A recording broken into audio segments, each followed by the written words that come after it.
কিভাবে আমাদের বাংলাদেশে গুম খুন হত্যার রাজনীতি চলেছিল, দেশ থেকে হাজার হাজার কোটি কোটি টাকা পাচার হয়ে গিয়েছিল। দেশের এমন কোনো প্রতিষ্ঠান ছিল না যে প্রতিষ্ঠানগুলোকে ধ্বংস করে দেওয়া হয়ে যায়নি। আমরা আশা করবো আজকের এই তরুণরা যারা আছেন তারা এই সমস্ত ধ্বংসের দ্বার প্রান্ত থেকে বাংলাদেশ থেকে রক্ষা করার চেষ্টা করবেন। আমরা অপশাসনের বিরুদ্ধে রুখে দাঁড়াবো, আমরা অন্যায়ের বিরুদ্ধে রুখে দাঁড়াবো, আমরা সুশাসন প্রতিষ্ঠা করব, আমরা বাংলাদেশের লাল সবুজের পতাকাকে সারা বিশ্বের মধ্যে আমরা টেনে তোলার চেষ্টা করব। আমরা আশা করি ঢাকা ইন্টারন্যাশনাল ইউনিভার্সিটির যে আজকে যে বিতর্ক প্রতিযোগিতার উদ্বোধন হতে যাচ্ছে, এটি আমাদেরকে এই জুলাই বিপ্লবের নতুন একটা সূচনা তার প্রান্তে আমাদের নিয়ে যাবে। আজকে এখান থেকে আমরা আবার পুনরায় শপথ গ্রহণ করব যে জুলাই বিপ্লবের শহীদদের রক্ত আমরা বৃথা যেতে দেব না।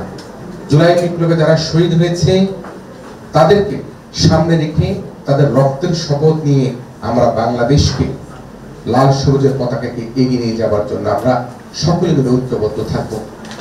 যত ফ্যাসিজমে বাংলাদেশে ভবিষ্যতে আসুক না কেন, সকল ফ্যাসিজমকে আপনাদের মতো তরুণরা যাতে রুখে দেয় সে প্রত্যেক কিন্তু আমরা সবাই আজকে শপথ গ্রহণ করব।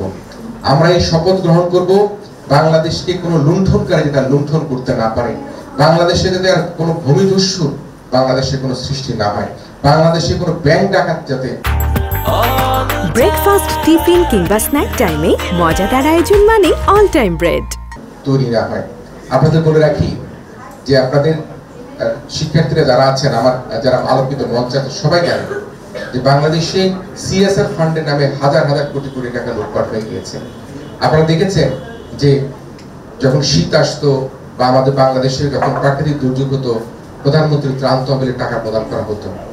সেই টাকা আমাদের যে গরিব দুঃখী মানুষের জন্য কিন্তু সে টাকা যেত না। কোথায় যেত?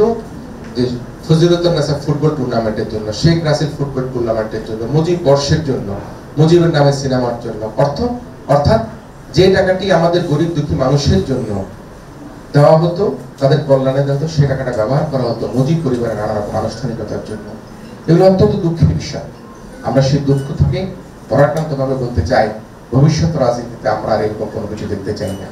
আমরা চাই যে আজকে তরুণরা যারা নেতৃত্ব দিচ্ছে, আজকে আমরা দেখেছি গতকালকে আওয়ামী লীগকে বলা হয়েছে যতক্ষণ পর্যন্ত তাদের এই অন্যায়ের বিচার না হবে ততক্ষণ পর্যন্ত তাদের কার্যক্রম স্থগিত থাকবে। আমরা সেটি দেখতে চাই পরীক্ষা করে সরকারের পক্ষ থেকে যে আসলে তাদের অন্যায়ের বিচার আমরা দ্রুত শুরু করতে পারছি কিনা।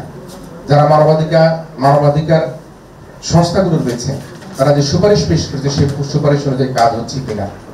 আমরা বাংলাদেশে কোনো আয়নাঘর দেখতে চাই না, আমরা গভীর সংস্কৃতি দেখতে চাই না। আমরা আর আমার পিতার কাছে সন্তানের লাশ আমি দেখতে চাই না। আমি চাই আমার প্রত্যেকটি মানুষ হাসি মুখে, আমরা চাই প্রত্যেকটি মানুষ অত্যন্ত আনন্দে তার জীবন যাপন করবে। ঘর থেকে বেরোতে প্রত্যেকটি মেয়ে দিন কি রাত কি অত্যন্ত স্বাচ্ছন্দ্যে বের করতে পারবে। আজকে শিক্ষাঙ্গনে যৌন হয়রানি চাই না, কর্মক্ষেত্রে যৌন হয়রানি চাই না। আমরা মনে করি এই বাংলাদেশকে গড়ে তুলবার জন্য এই নতুন প্রজন্ম তাদের যে বিপ্লবের মাধ্যমে আমাদেরকে যে একটা শিক্ষা দিয়েছে, সে শিক্ষা গ্রহণ করে কিন্তু আমরা বাংলাদেশকে এগিয়ে নেওয়ার চেষ্টা করব।